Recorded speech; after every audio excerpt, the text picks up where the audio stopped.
Today, the National Press Club, Macquarie University Chancellor Martin Parkinson and CEO of Settlement Services International, Violet Roumeliotis. The pair will outline ways to improve productivity in Australia. Martin Parkinson and Violet Roumeliotis with today's National Press Club address.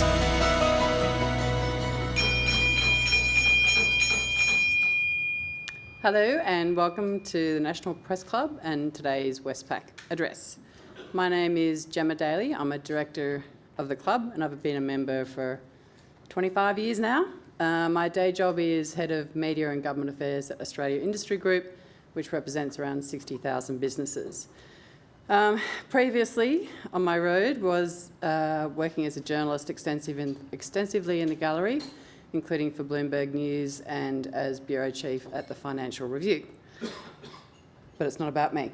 As Paul Keating said, I guarantee if you walk into any pet shop in Australia, the resident galah will be talking about macroeconomic policy. Today, we'll insert productivity and welcome the two guests, Dr. Martin Parkinson and Violet Roumeliotis. Martin was a career public servant, holding many senior positions, including as Secretary of Prime Minister and Cabinet and Secretary of the Treasury. He's an expert on all things Canberra, but also currently the Chancellor of Macquarie University.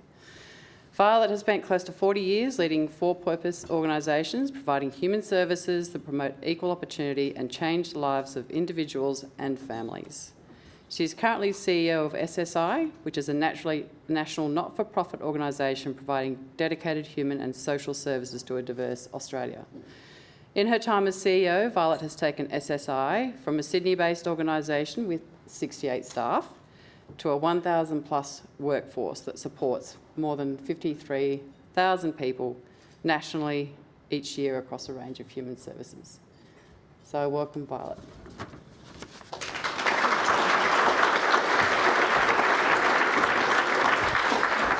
Thank you, Gemma.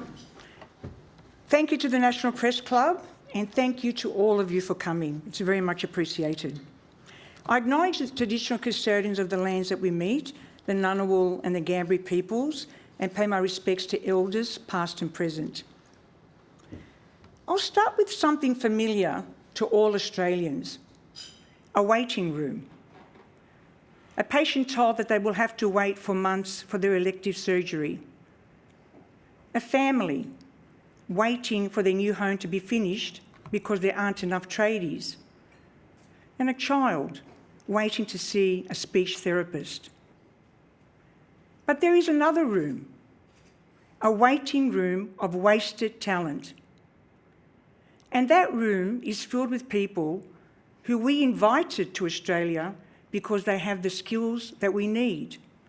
Doctors, nurses, aged care workers, tradespeople, engineers. But they're not waiting because they lack skills. They are waiting because of slow, expensive and unfair processes just simply to recognise their credentials. Two rooms, side by side, and a wall between them. And that wall is Australia's skills and recognition qualifications system. It stops people from fully participating and contributing due to barriers that has nothing to do with their skills. Unfair processes, excessive paperwork. It can take many people tens of thousands of dollars over many years to work through that process. And you might say, well, that's an inconvenience, but the consequences are far-reaching.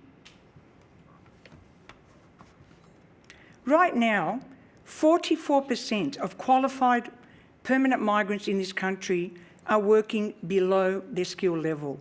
44%. This is about 620,000 people who are not working in the trained professions, and they're the exact professions that we actually need. The numbers speak for themselves. There are 47,000 migrant engineers in this country working below their skill level, at the same time when we have a decades-high national shortfall. And we have 20,000 underutilised teachers when 8 out of 10 public schools are grappling with teacher shortages.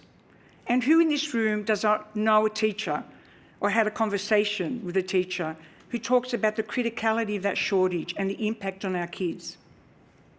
And there are 1,300 electricians who are not using their skills in the middle of the worst housing crisis in a generation.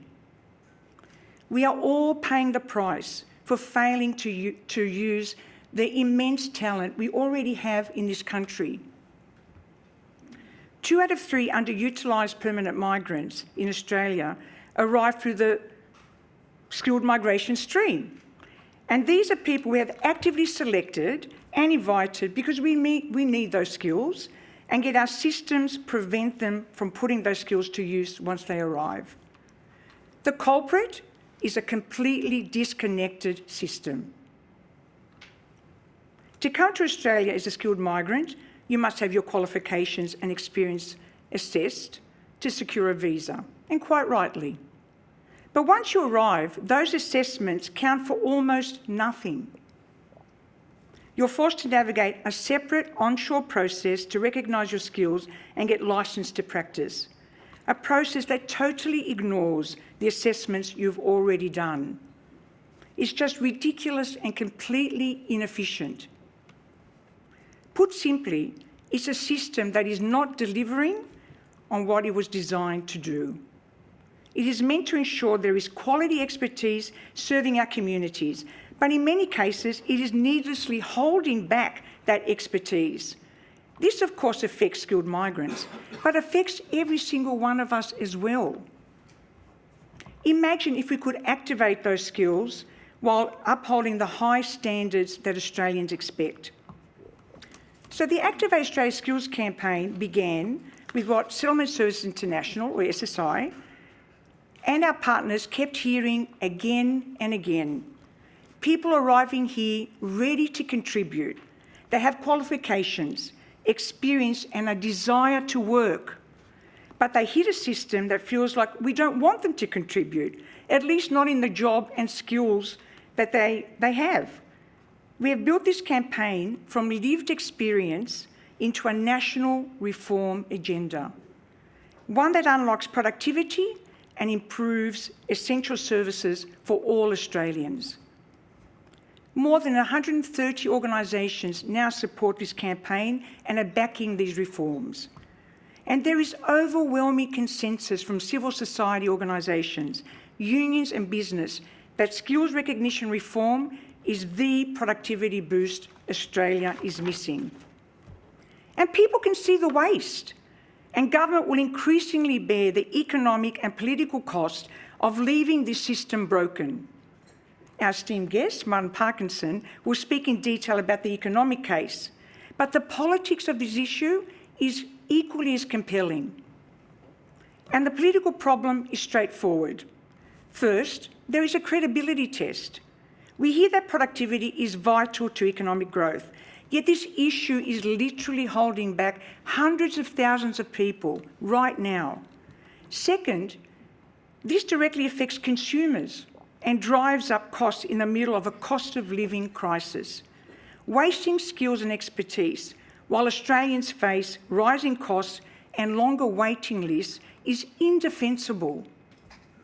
Third, there is an employer consequence. Employers want workforce solutions. They don't want broken bureaucracy. There is now a clear political moment and a mandate for reform. Fixing skills recognition was a top area of consensus at the Treasurer's Economic Reform Roundtable last year. So let me be clear, the consensus is in. We do not need another review. We need action. The reform package we have is practical. It is ready and it is costed. It is built to uphold Australia's high professional standards across all industries while removing unnecessary barriers that keep people stuck on the sidelines. It is about replacing confusion and delay with clear pathways, consistent assessment and real accountability. Done well, skills recognition reform will lift standards and strengthen public confidence in the system. At a high level, the package introduces accountability through end-to-end oversight of the system, reduces cost barriers, creates clearer employment and migrant employment pathways, and ultimately helps people move into the roles Australia needs. Relative to the size of the prize, it is also a modest investment, $46 million over 4 years, when billions of dollars in benefit is on the table. Now, I want to show you what we are losing because of this broken system. This is wasted national capacity in real terms. Antonio is a physiotherapist from Chile. He's a trauma recovery specialist who treated 20,000 patients before he arrived in Australia. And he has spent years and over $10,000 going through the skills recognition process. This included multiple exams, each of which required a separate trip interstate because they were only offered in one location in the whole of Australia. It just defies comprehension. And to pay for the exams and his travel, Antonio worked casual jobs in cleaning, hospitality and construction.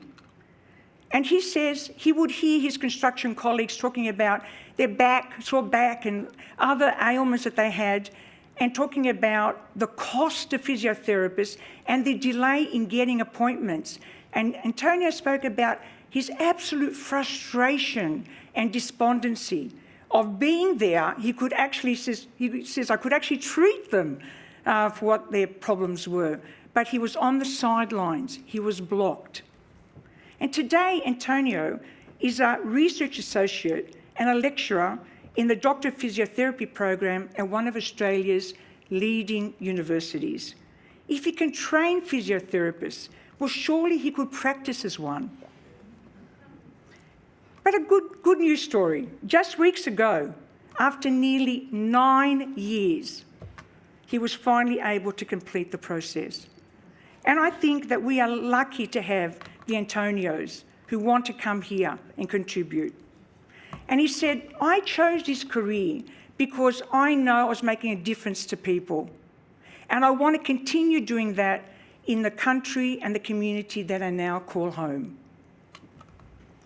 And Apolinario is a nurse from the Philippines, and she worked as a nurse in Saudi Arabia, Kuwait, and Ireland.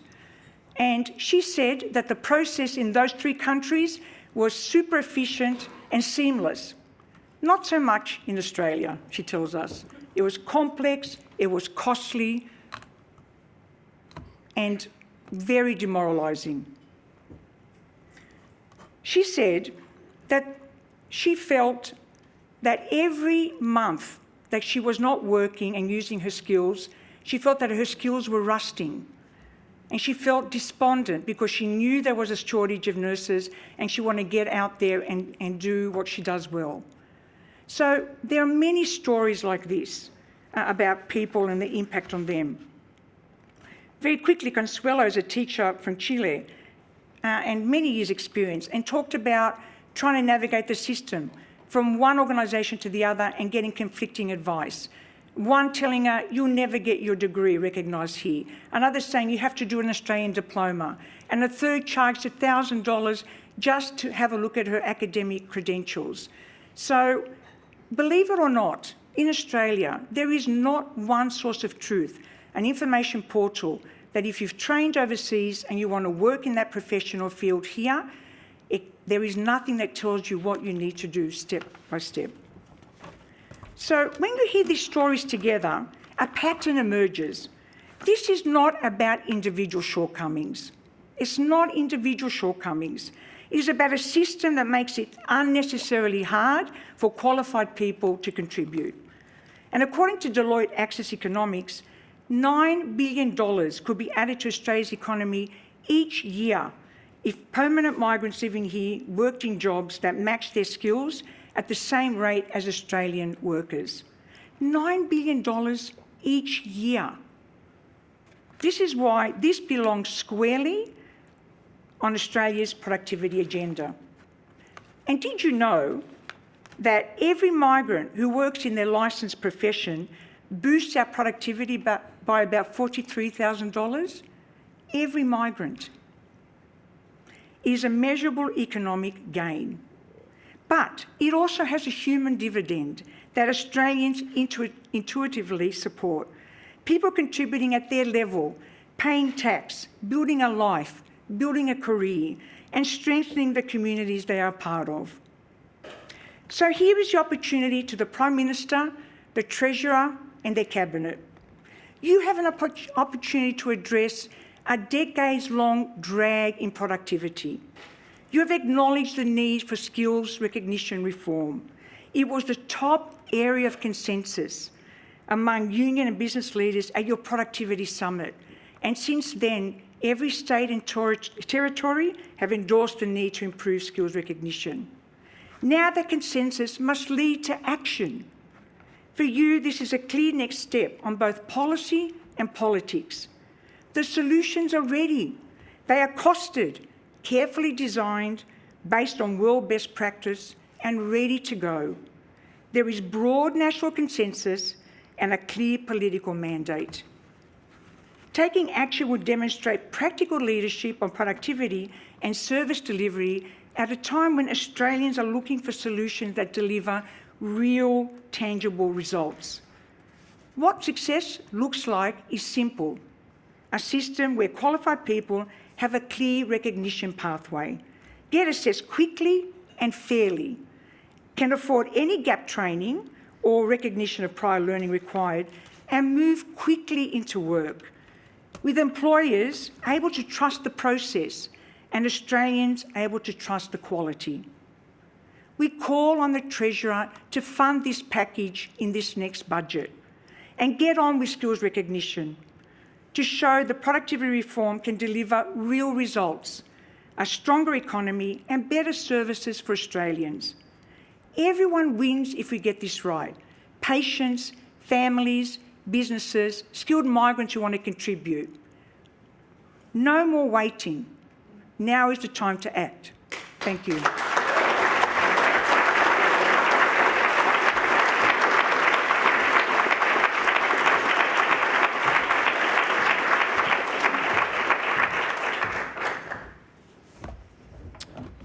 Well, what a hard act to follow, hey?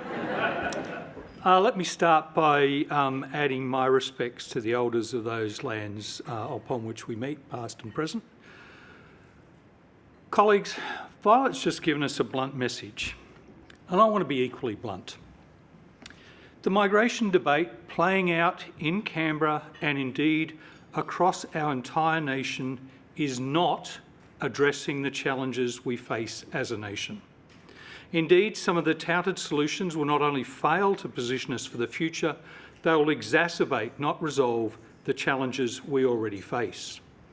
Let me be clear, that is not a criticism of Australians who have concerns about the level or composition of our migration program. That is a legitimate issue for us to discuss as a community. But to think that the total number of permanent migrants is the key, indeed the only issue surrounding the migration policy, is just plain wrong. For a start, it glosses over the complexity of the issues. What we are seeing here is yet another example of what has been the most depressing experience of my 40 years in government: the repeated misdiagnosis of policy problems combined with a lack of political will or perhaps political skill to level with the Australian people. Rather than carefully exploring an issue, setting out the options and then explaining why policy is going to take a particular approach, we are offered simplistic solutions that are bound to create perverse outcomes and further erode community trust. So what is the main game? Let me start with the fact that most in Australia will find surprising. Every night, about 2.9 million people go to sleep in Australia who are not citizens or permanent residents. Of these, around 2.3 million have work rights. Now, no matter what you're told, these people help keep our country running. They are not existing in the margins of the economy, in the ghettos of society. They are in fact integral to our ability to run this economy each and every day. So while we need to have a sober and calm conversation about migration levels and the sorts of people we want to come here in the future, today we need to answer a much more basic question. What is the actual objective of our migration system? Because right now there's no clear answer. And that is costing us as a country. It's costing you, it's costing me, it's costing every single one of us. And the longer we wait to answer this question, the greater the cost we will all bear.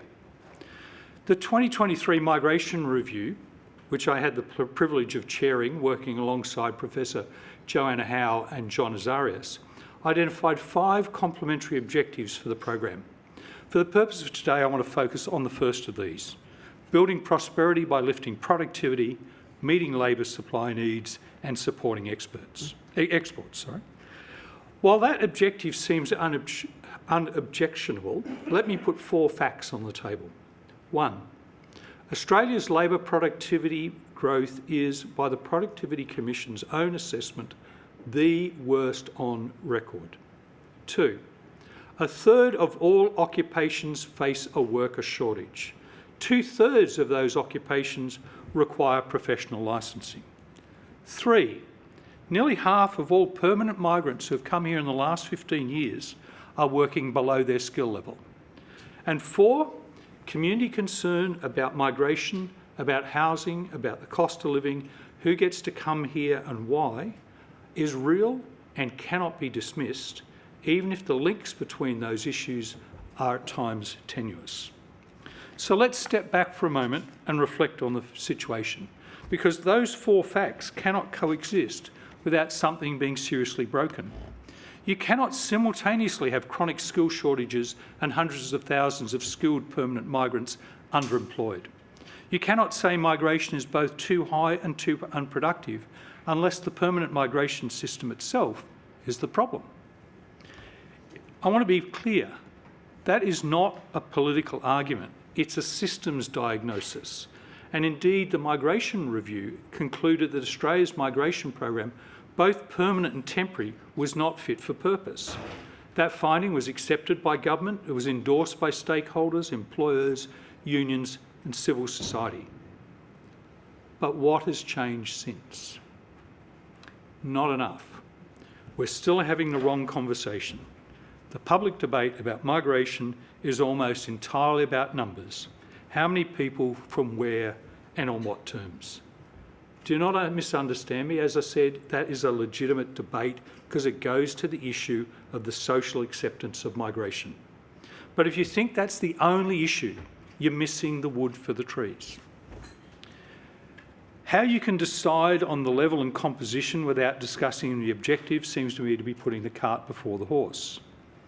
And our future population levels, and note I said levels not growth, depend on migration. Our domestic fertility rates are below replacement rate. Our population is ageing and the working age population will eventually fall without migration. But all of this, whether it's the number of the migrants, where they come from, what they believe, obscures a tractable and politically easy issue to solve, and one which is directly tied to element 1 of the Migration Review's 5-part objective. No one talks about the permanent skilled migration program as a 2-part process, but as Violet illustrated, that is precisely what it is. Part 1 is getting the right skilled migrants into the country. That's the role of the migration system. What are our needs today and into the future? And then ensuring that our visa settings, our selection criteria, the operation of the points test, the core skills list, the processing times, all of these things work together to address those needs. The Migration Review canvassed this in depth, pointing the way forward, but again, little if anything has been done to date. Yet part 2 of the process doesn't get anywhere near the same attention. It's what happens after those skilled migrants are on the path to permanency. In particular, whether Australia will let them use the skills they were brought here to contribute.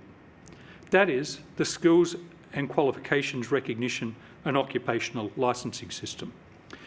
It's where, as Violet said, enormous economic value is currently going to waste, largely unnoticed.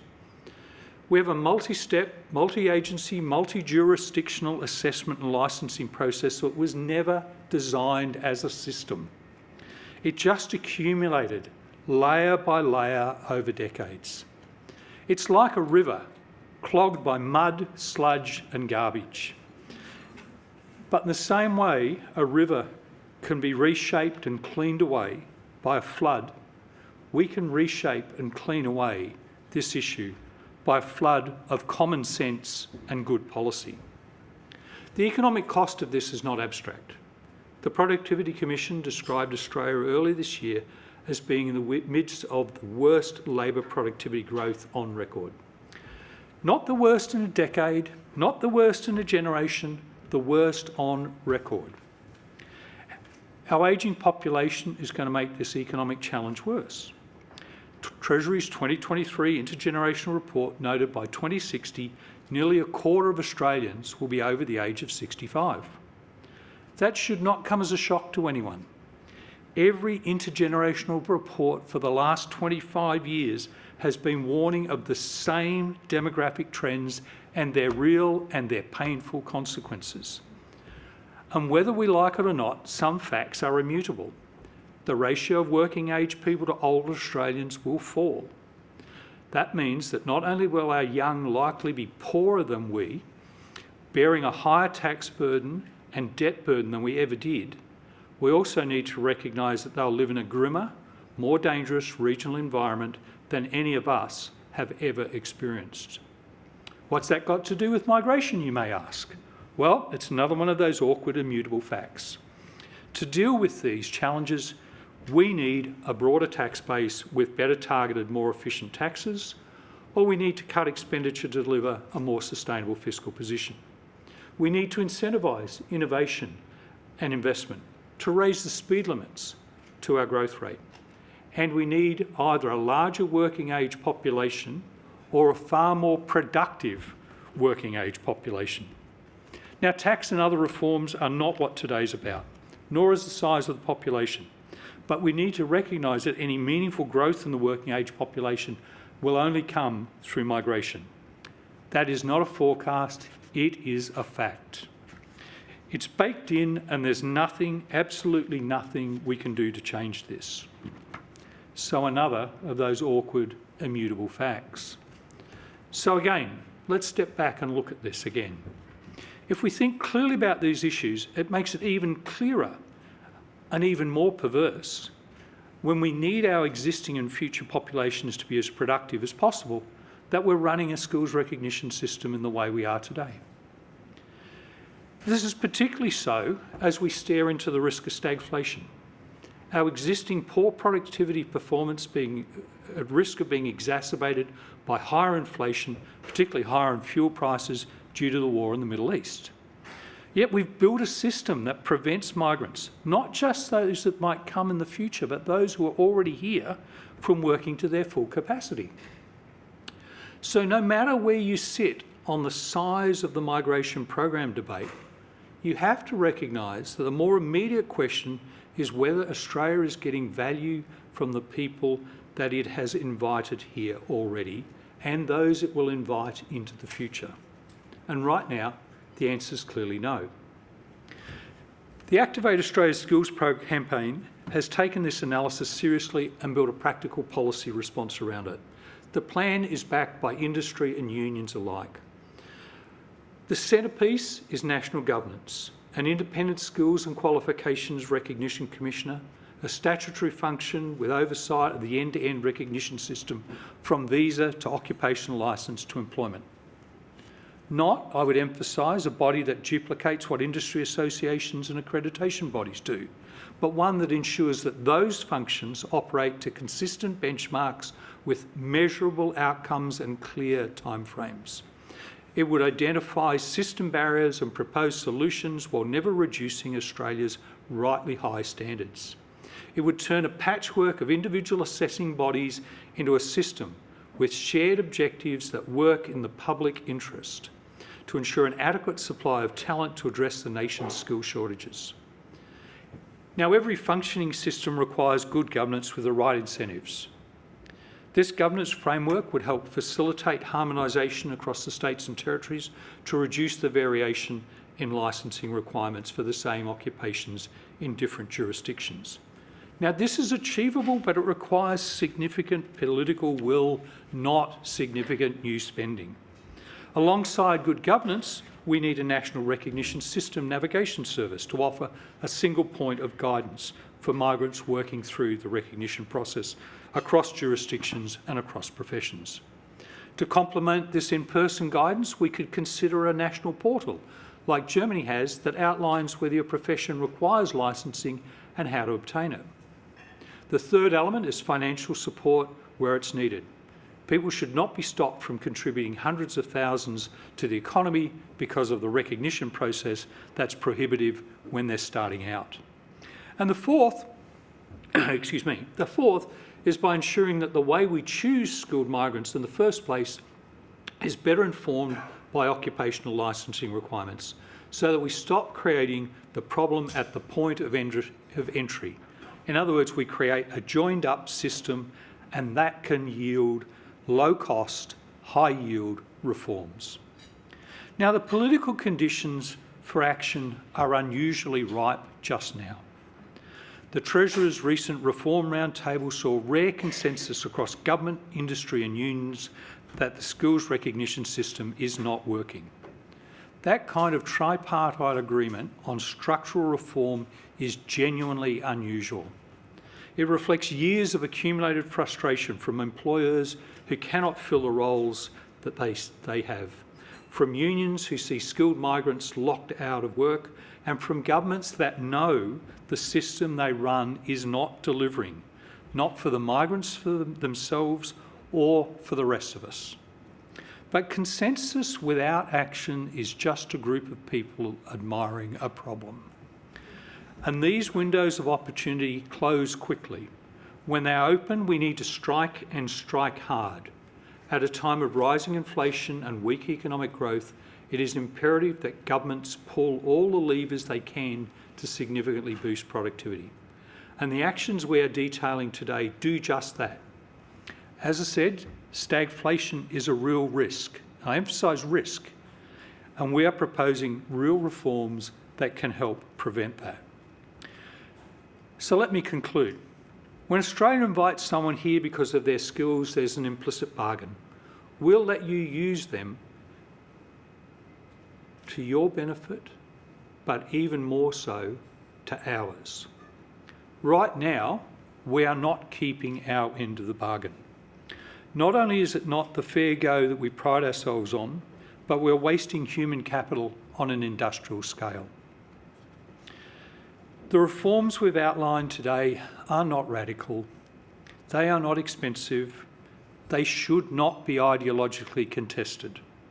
The evidence is there, the consensus is there, the international examples are there. What is missing is a decision. And that can only be taken by the Commonwealth working hand in hand with the states. The analysis has been done, the review's been written, the roundtables have been held. At some point, knowing what the problem is and choosing not to fix it is itself a choice, and a choice with real consequences. Now, the Treasurer understands this. He's been a huge supporter of this initiative. Other MPs, like Allegra Spender, have also been seized by the importance of acting. My hope now is that the May budget provides the path forward. Thank you very much.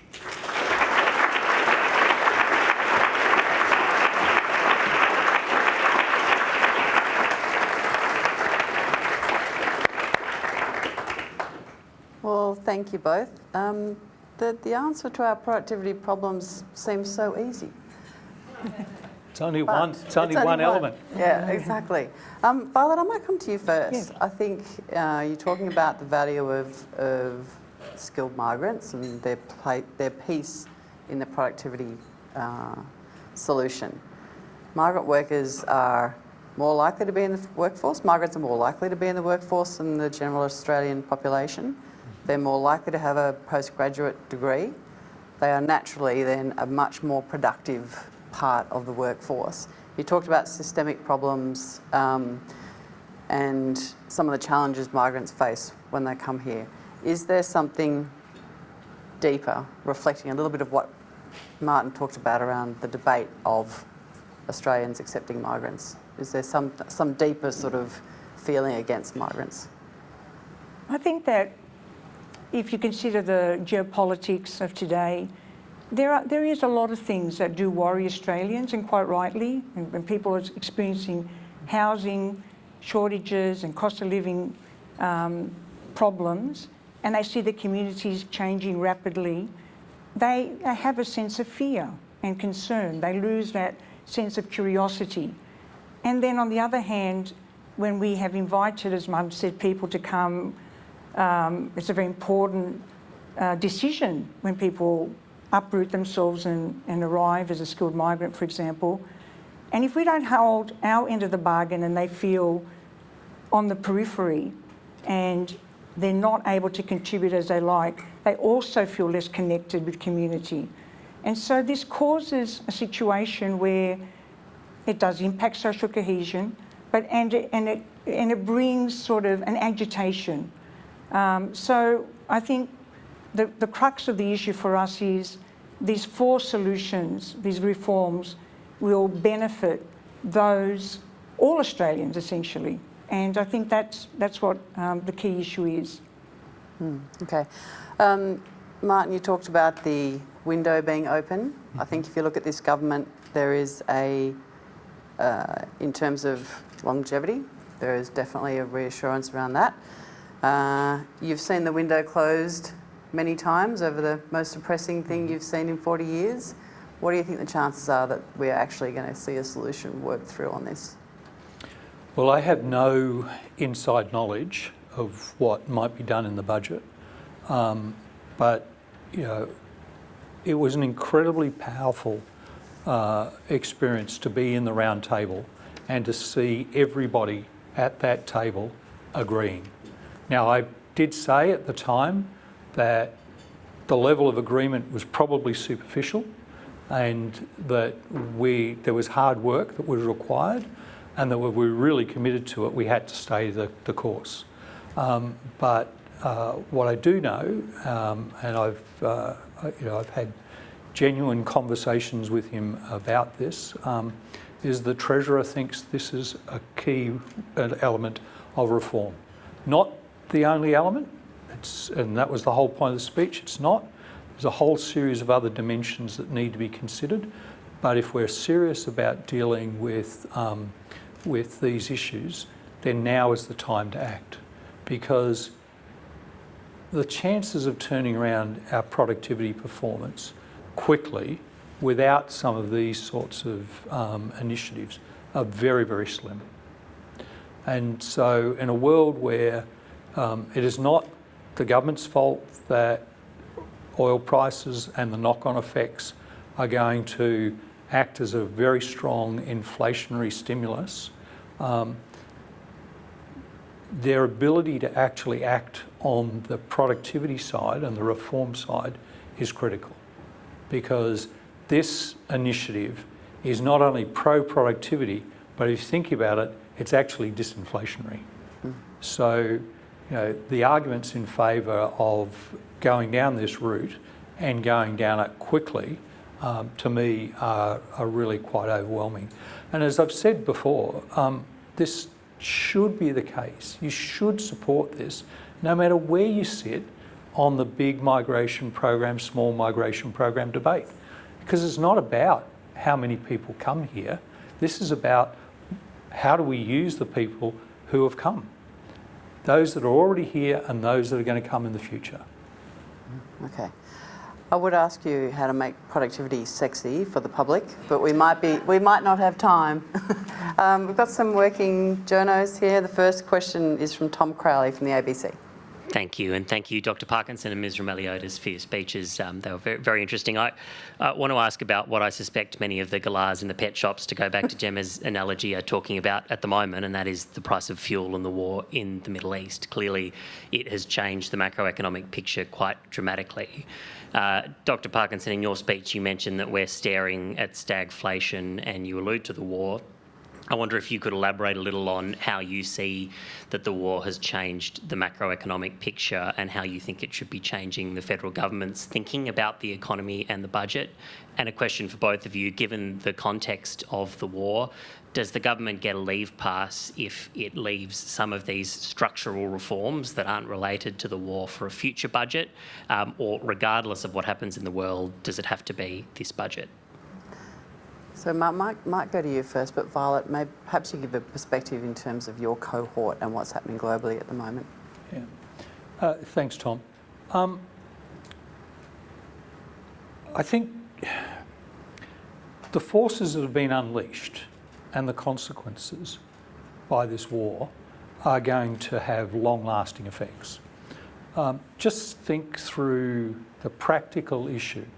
If the bombs stopped falling and the missiles stopped, firing tomorrow, you would still have to make sure you could get all of those ships that are already in the Straits of Hormuz, that are already filled, out and to their destinations. Now that's going to take a considerable amount of time. You've then got to get the ships that are out, that are empty, in, and there are large stocks of oil and natural gas held in country, so those ships can be refuelled. But at the same time, you've got to then think about, well, what damage has been done to the infrastructure? How long might that take to repair it? And even in a situation where there was no damage, you can't just literally flick a switch and have oil coming out of the ground or an LNG plant operating.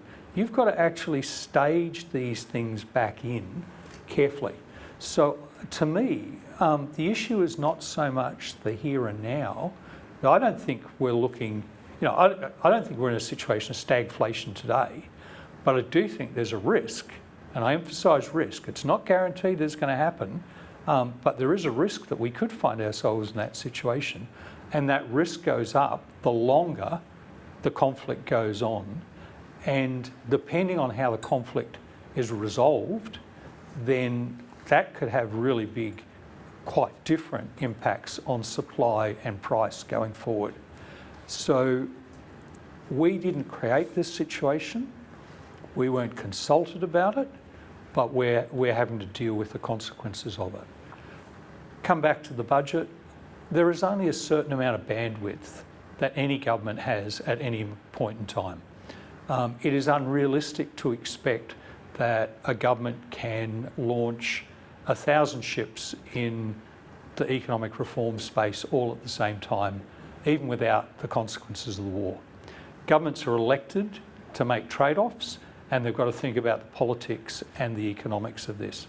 I don't know what's going to be in the budget, but I think that if there are steps towards genuine reform proposals, then they can go hand in hand with delaying some of the other areas and doing shorter term things to support the economy and support the community.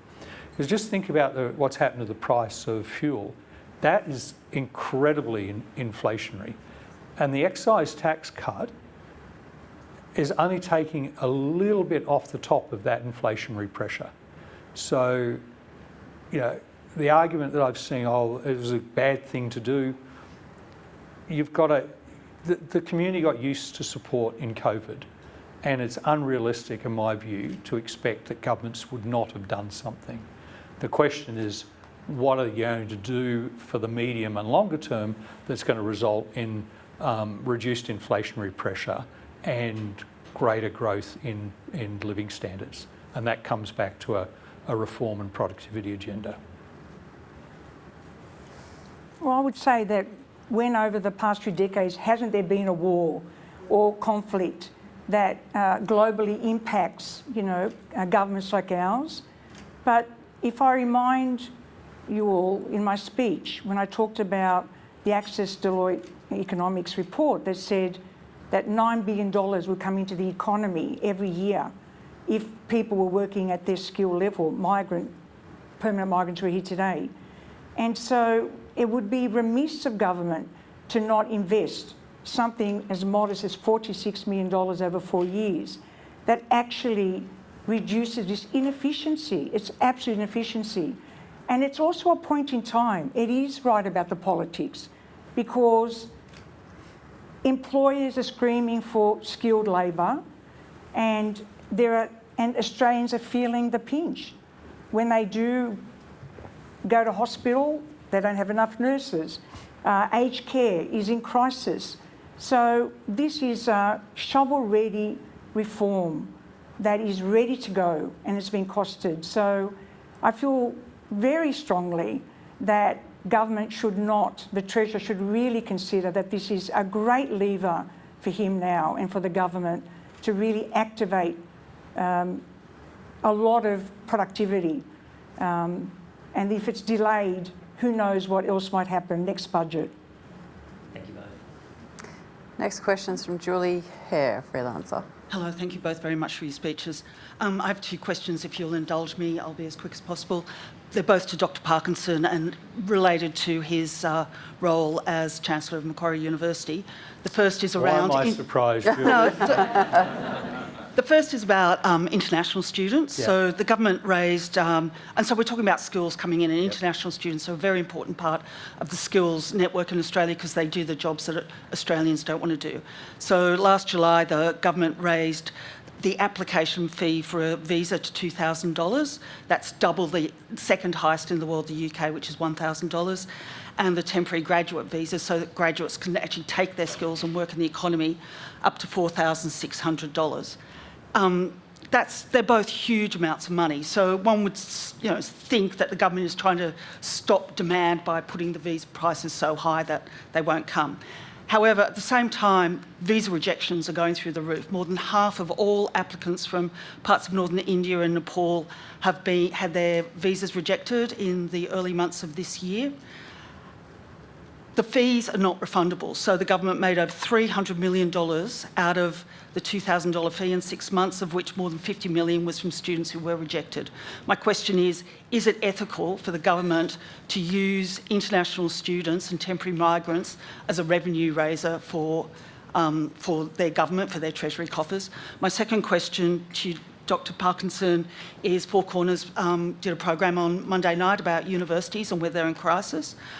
You're a member of the Australian Chancellors Committee.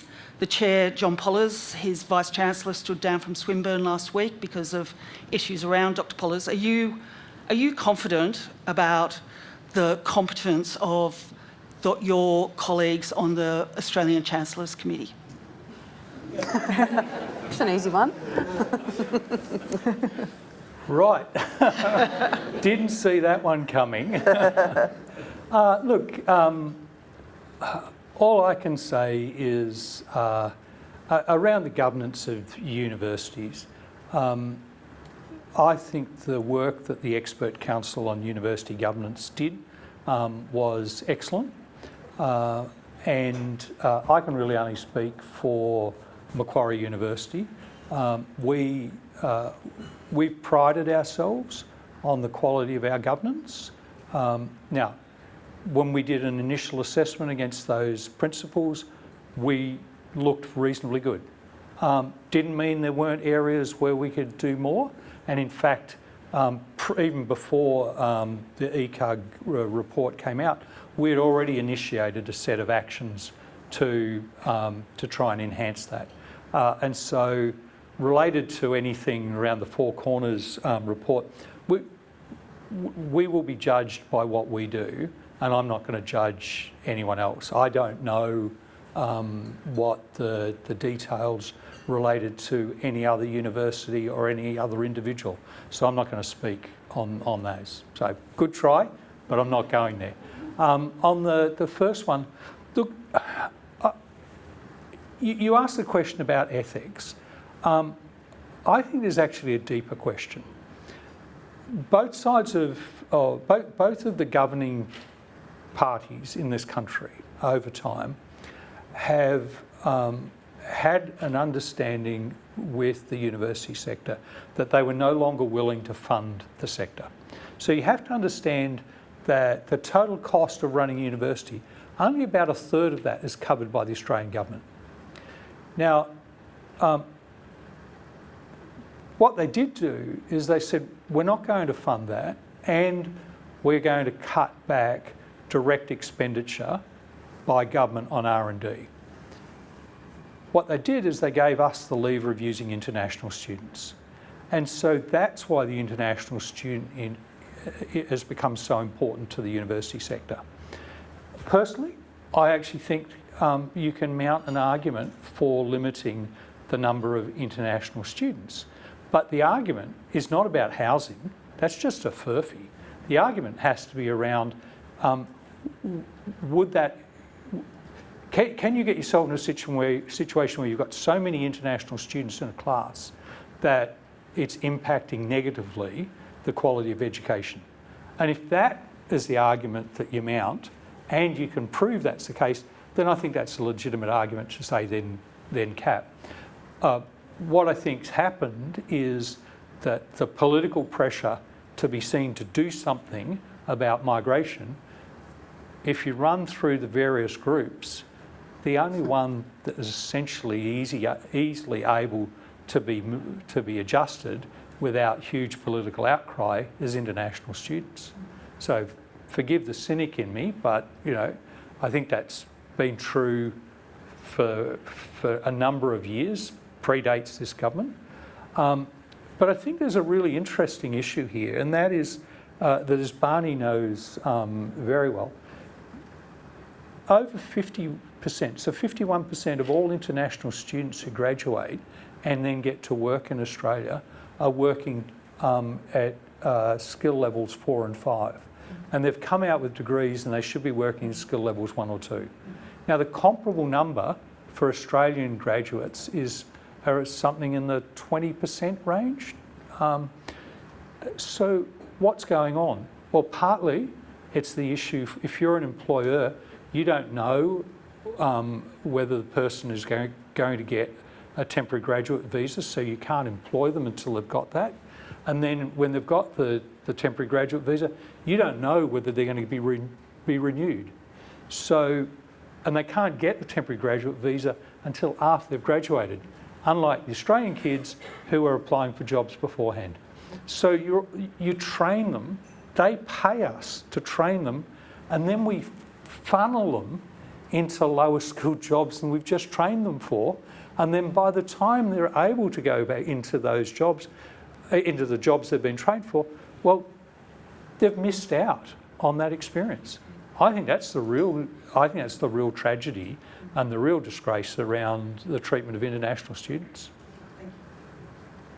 Next question is from Jack Quayle from The Australian. Thank you very much, Gemma, for hosting, and thank you very much both for your speeches. My question is to Dr. Parkinson, also about the Middle East conflict. And I'm keen for you to put your former Treasury Secretary hat on for a moment, if possible. And I'm keen to understand, if you were still at leading Treasury at the Langton Crescent offices there, I'm wondering how you, I guess, would be responding to the conflict. What you'd be watching, I guess, if you have any advice for the current Secretary, Jenny Wilkinson or Jim Chalmers, as they're navigating this conflict overseas? I think the answer is really very simple. I'm glad that I am no longer Secretary. I have huge admiration for Jim. I have huge admiration for Jenny. I have huge admiration for all of my now former secretary colleagues, such as Simon, who's here in the room. They've got to navigate a really, really difficult set of circumstances. And frankly, they don't need an ex telling them what to do at the National Press Club. Thank you. Next question is Lucinda Garbutt-Young from the Canberra Times. Thank you so much to both of you for your addresses. Dr. Parkinson, I'd love you to keep your secretary hat on for another question, if you'll indulge me. You've spoken a lot today about productivity and efficiency. The Albanese government was elected on a platform to restore the Australian public service after the coalition cut it back. That included bringing core work back in-house and adding about 41,000 APS roles. But we're now seeing agencies start to launch voluntary redundancies with the expectations of cuts in the upcoming May budget. Is this an indication that the government has overcorrected in growing the public service back? Does it suggest that the public service is not as efficient as it could be, and is that contributing to Australia's productivity crisis? And in your view, are there particular departments that should perhaps be concerned?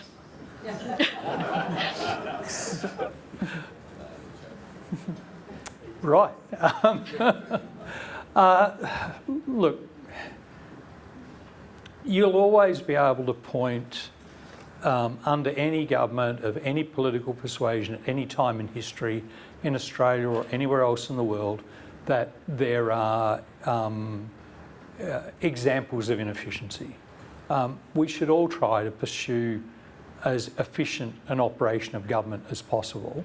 But in particular, what we should be trying to do is to ensure a citizen-centric operation of government, so that we're putting the citizen first, not the organisational structures of government. And I'll go back to the answer I gave to Jack. I'm not going to tell my former colleagues what they should or shouldn't do. I don't know whether they've overcorrected. I'm not in government. I haven't been in government for now, 6.5 years. But I think the circumstances that we confront, it doesn't surprise me in the least that there's a pressure on the public service to cut back its numbers. Next we have Jacob Steinman from AAP. Thank you both for your addresses. Apologies, my questions to Dr. Parkinson again.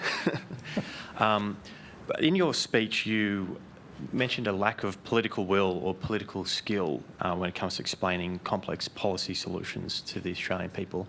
Can I just get you to reflect on how you've seen, the Treasurer's, has he done a good enough job of explaining the issues we face and the solutions that we need to the Australian people?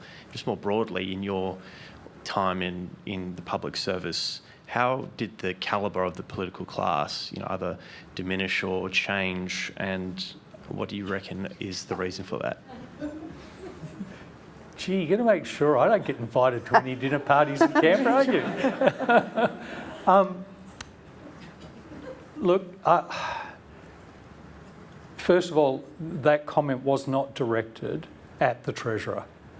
It was made in the context of the migration debate, to the extent that that's what you can call what it is, being about cut numbers, go to zero, right?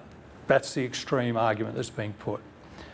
Well, what I was saying there is you better actually think through the consequences of that, and you better explain to the people what the consequences of that are. And I think Premier Malinowskis said it better than I could when he said, in response to the push from some particular corners of the political spectrum, that we should just dramatically cut migration. And I'm going to quote him, and he said, "Who's going to wipe your mother's bum in aged care?" Right? That is an extreme way of highlighting the issue, but it goes to the same issue that I said, that the migrants who are here and who we bring in are not in the ghettos of society. They're not in the margins of the economy. They are in aged care. They are in nursing. They are in building. They are actually making Australia better for all of us. So for the people who want to focus in on the number and somehow say we should arbitrarily cut the number to this, I want to see them explain what the rationale is and what the consequences of that is. So to give an example, if you preclude a builder who could come here and be registered as a builder, the Master Builders Association says that every migrant builder is the equivalent of building 2.4 extra homes a year. So if you're going to argue for a dramatic reduction in the migration program, tell me how many builders aren't going to come, and tell me what that's going to do to housing supply, and tell me what that's going to do to house prices, and tell me how that's going to be to the benefit of the Australian community as a whole.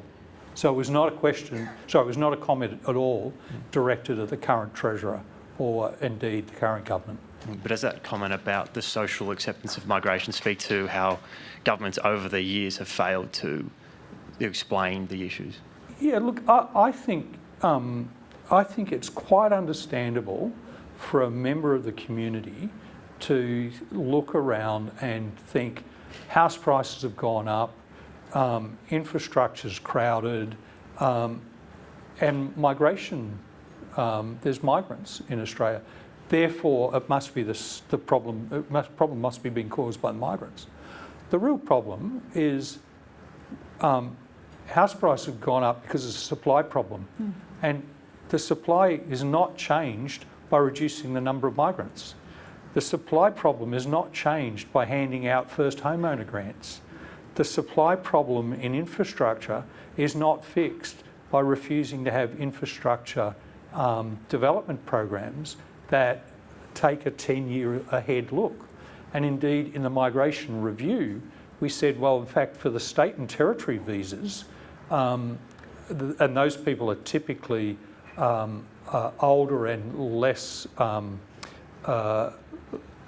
skilled than those that come in through the other part of the program. You should tie the number of those to clear programs of infrastructure investment in housing, in education, in transport, and in social services, hospitals, schools and the like. That's the way to actually address the issue of the legitimacy of the migration program. So I think for the people, but for the average citizen who's scratching their head and saying something's wrong here, and they then say it must be migrants, well, I'm not criticising them at all. That's why we need to have the legitimate debate. What I am criticising is those in the political spectrum who are playing short-term politics of this and pretending that there's a solution out here just by cutting migrant numbers without actually explaining the complexity of the issue and confronting up to what really needs to be done. And we all know who it is I'm talking about in this part of the debate. So Violet, I wonder if I could throw to you on that in terms of your intersection with the political system, the bureaucracy over in your career. How would you describe the will at the moment to actually address the issue? Because we need migrants, as Martin said, in terms of aged care. We also need them as we transition to clean energy. We need them for housing. All the big sort of national challenges, they're going to be key. Oh, absolutely.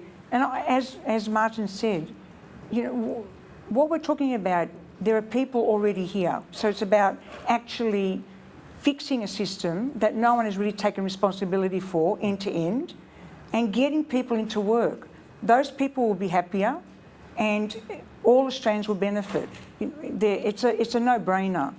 And we have seen waves and waves of newcomers coming to this country. Only a couple of months ago, the 1 millionth humanitarian entrant or refugee arrived. That's something we should be very proud of. And it's a reminder, refugees have benefited this country economically and socially and culturally. And so have others who've arrived on different visas, whether it's family, whether it's migrant skills. And I think that is undervalued. And as Australians, we do like to give people a go. So when people come, they should be allowed and provide the opportunity to address. And I was a bit remiss in your first question to me, Jim, and I wanted to just respond. The other elephant in the room is really racism and discriminatory practices. And we need to call that out. Today, the conversation is different because employers are screaming for skilled labour. And as Mum said, we know that if you activate even tradespeople in the construction site, you would have an enormous benefit. But the key issue is that as Australians, we need to address the issue of we are a multicultural country. Social cohesion at the moment has been quite taxed, and that's something that we really need to think about. We have a Royal Commission happening, but what we need to do is think about the fact that, for me, social cohesion at the very least is about collective belonging, a sense of fairness and opportunity, fair opportunities for everybody. That's what it's about. And we all have to own this. We have to speak up when we do have disruption and we have people who look at what makes us different and not look at what brings us together. That doesn't help anybody. Thanks very much.